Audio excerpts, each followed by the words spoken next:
Terima kasih Ketua. Assalamualaikum warahmatullahi wabarakatuh. Selamat siang, salam sejahtera untuk kita semua. Ketua dan anggota Komisi 1 yang terhormat, Pak Menteri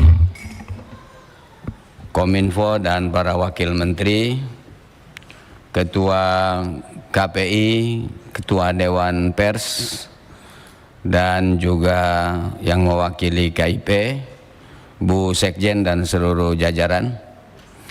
Pertama, saya harus mengapresiasi pemaparan tentang program kerja tahun 2025 dan pembahasan anggarannya. Saya berharap pergeseran yang diusulkan Pak Ketua itu tidak menemukan hambatan, karena mereka yang paling tahu mana yang prioritas harus didahulukan dalam program-program itu. Begitu pula saya dengar tadi ada mengalami penurunan anggaran. Kalau mereka mengajukan kenaikan, saya kira tanggal 30 September tahun ini berakhir masa khidmatnya Komisi 1. Berikan mereka ini kenangan terindah. Membuat mereka tersenyum itu menjadi pahala sepanjang masa. Minimal selama 1 tahun mereka senang dengan anggaran yang kita dukung, ajuan penambahannya menjadi sodako jariah selama 1 tahun. Jadi saya kira di sini harus serius ini Komisi 1. Begitu selesai, yang akan mengabdi di tempat lain mudah-mudahan lebih berkah, yang meneruskan juga insya Allah semakin berkah. Yang saya sering lihat Pak Menteri, ini yang kedua saya ingin sampaikan. Anggaran yang ada di kanan kiri Bapak ini kan anggarannya ada di Bapak. Saya sering menyebutnya KIP, KPI, Dewan Pers ini paguyuban Bapak. Karena Bapak yang kasih anggaran. Kami berkunjung ke beberapa daerah, kadang-kadang kita itu sedih juga.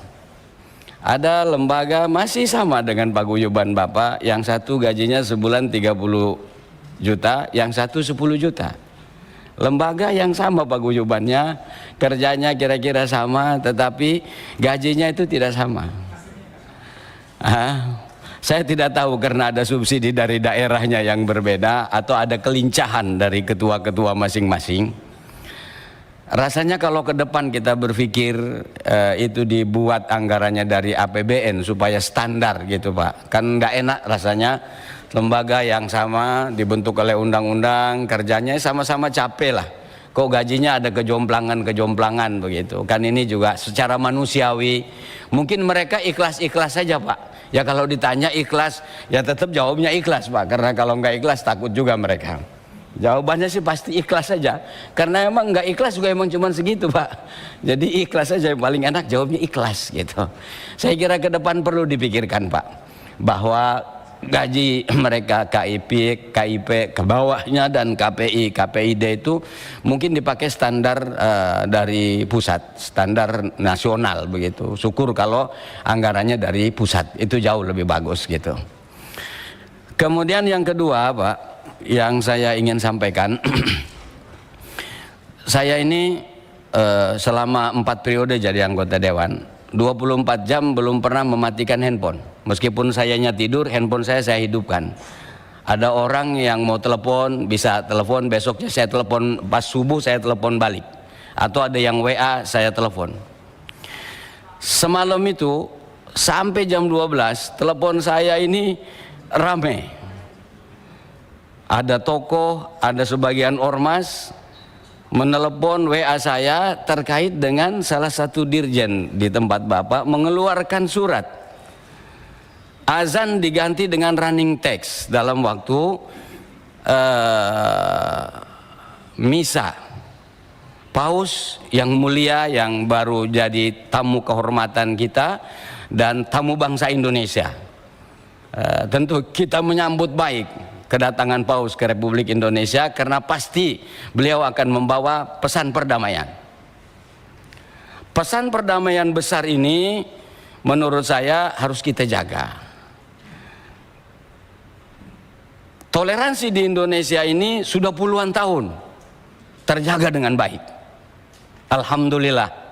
Karena dalam agama Islam umpamanya, itu perintah kitab suci toleransi itu. Nggak boleh orang mengganggu, menghina agama lain, menghina Tuhan sembahan, itu nggak boleh. Nah karena itu, dari telepon yang masuk ke saya, toko dan ormas, itu menyayangkan ada surat dari Dirjen yang mengganti azan dengan running text. Sebenarnya kan jadi bagus, misalnya berjalan ditayangkan dengan televisi, kemudian pas azan maghrib paling hanya 2 menit, kasih azan maghrib, habis itu terusin lagi. Kan di situ malah kelihatan tuh toleransinya. Saat agama ini sedang berjalan, kasih ruang, agama ini sedang berjalan, kasih ruang dengan baik. Saya yakin pausnya pun tidak minta begitu untuk diganti gitu, menurut saya. Jadi kita tidak perlu berlebihan. Yang saya tidak inginkan itu Pak, ke depan kondisi global dunia ini dari sisi ekonomi juga tidak sedang baik-baik saja. Dari segi keamanan, Ukraina dan Rusia masih belum selesai, Timur Tengah masih belum selesai. Saya punya harapan Indonesia ke depan itu kokoh pemerintahannya di dalam negeri. Karena itu stabilitas harus dijaga, maka jangan kasih umpan, jangan kasih ruang orang lain memanfaatkan kesempatan untuk mengganggu stabilitas. Pada persoalan-persoalan yang sesungguhnya kecil buat orang yang cara berpikirnya menengah ke atas, tapi mungkin untuk orang grassroots itu menjadi persoalan tersendiri. Jadi saya berharap mari kokohkan nilai Pancasila. Dirjen tidak boleh sembarangan mengeluarkan surat, dilihat dulu ada unsur sara atau tidak, ada unsur yang kira-kira mengganggu stabilitas apa tidak, dan seterusnya, supaya konsen kita mengokohkan nilai Pancasila, persatuan dan kesatuan, melaksanakan ajaran agama ketuhanan yang Maha Esa itu secara sama haknya antara agama-agama yang ada itu bisa berjalan dengan baik, saling berdampingan, tidak ada yang mengganggu dan tidak ada yang merasa terganggu.